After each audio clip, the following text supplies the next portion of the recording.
I think that's interesting, and yeah, of course there are challenges there, right? Because Yeah. every year you actually don't know how much battery capacity you have, but I think that's been pretty well established already. Yeah.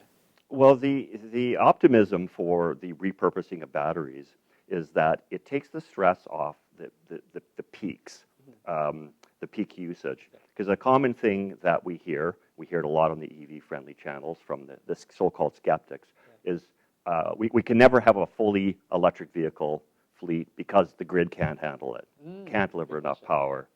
But I've read actually that batteries can solve a lot of that because it's about evening the energy out. Exactly. Yeah. So that's exactly what Moment's doing, especially with our on-grid type projects. So what we're really targeting for on-grid is manufacturing, commercial industrial manufacturing buildings, EV charging infrastructure, commercial buildings, and throughout Canada, especially in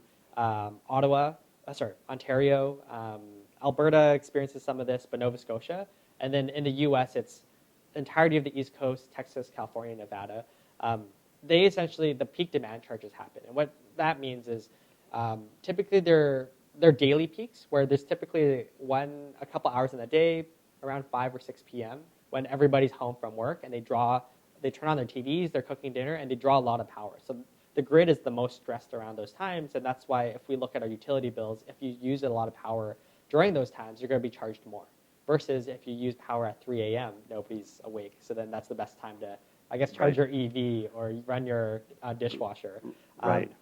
Now, there's an even greater problem called global demand charges. So rather than just within a day, it's just throughout the entire year. So in Ontario, for example, they have this phenomenon called the 5 peaks.